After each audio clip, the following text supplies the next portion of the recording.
At this time, the 2 audio tours that we created were opportunities for us to bring in the artist's voice and perspective. And we thought that was really important because oftentimes people want to know how did the artist make this? They want to know more than maybe what we can provide on a label, and hearing it directly from the artist was something that was really unique, and we thought that was a great opportunity for the audience to hear directly from the artist themselves. When you can hear the artist speak about their work and stand in front of their work, they may necessarily not be able to come to an artist talk or speak to the artist in person, and you can actually picture that person maybe standing in front of you, having a conversation with you. It also might spur other questions for our visitors. If an artist is discussing the process, which we ask a lot about, describe your process, and somebody is standing in front of a painting or a sculpture, I think they have a better understanding, and it gives them a better interpretation and also a better experience. 3 museum fellows are chosen. It's an interview process that we do the previous year, and they dedicate 450 hours each to the museum, and so they get a wide variety of exposure to what we do in the museum. They work a lot with me in educations and communications, and in fact, this year I've assigned one student to actually administer the CultureSpots tours. So she has been integral into learning about the software, administering it, interviewing people, and being right next to me when we decide what we're going to do for spots.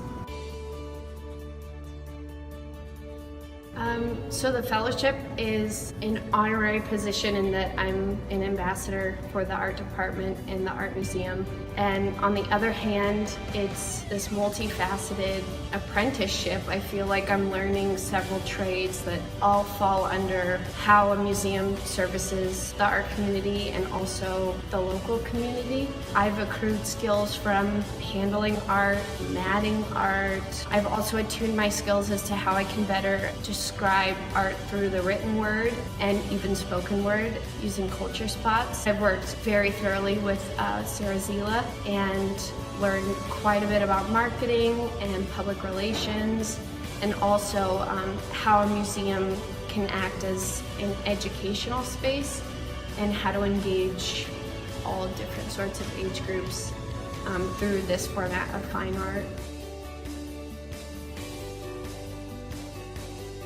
I'm not in full belief of the idea of a millennial because I think there are enough exceptions. However, many of us have the privilege of having, a smartphone, which is very convenient, and it allows something like a smartphone to be an enhancer of the experience as opposed to a distractor of the experience. So it was very cool to, through CultureSpots, grab the artist's voice, how they got to where they are. I think that's very interesting, particularly for, young pups, because I think we want to see people who have made it and maybe collect wisdom as to how they got there.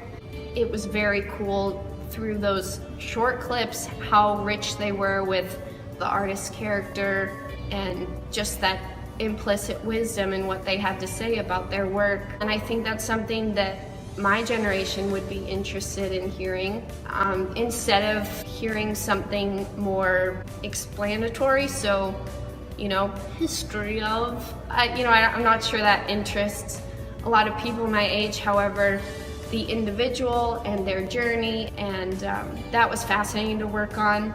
And I learned a lot through conducting interviews. How can we concisely provide, the artist's voice in a handheld form? So obviously there's that economy of word and what's the least amount with the most impact, I suppose. Yeah, it's really simple. I mean, you can either use your iPhone app or you can use the CultureSpot app. I can send the text to somebody else to read, and they can record it and then just send us the audio file. So it's really simple to produce. All of the students have mobile phones. They can access the software themselves. They can play it back.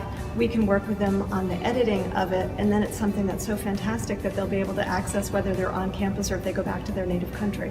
So, and they can share it with their families. That's so great. We're a very small museum. There's 4 of us that, and we do 8 shows in an academic year.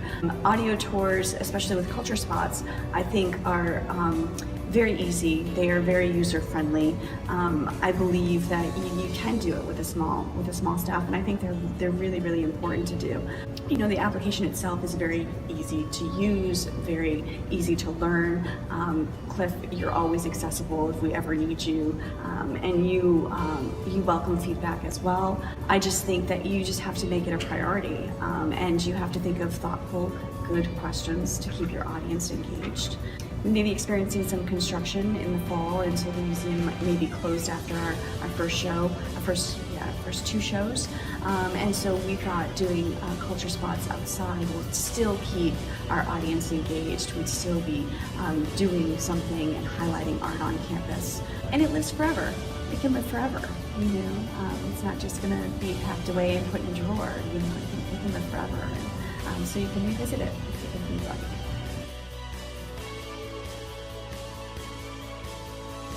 I think this was an opportunity for her to create something that was really meaningful. She wasn't getting graded on it. She helped in its creation, she helped in its implementation, she helped in its development and launch. And so it's a total project, and that kind of exercise is something that's completely transferable to the real world. It wasn't just something that she did out of a course assignment. It was something that we benefited from, and she benefited from, and it gave her a tremendous sense of confidence in what she's going to be able to accomplish once she graduates.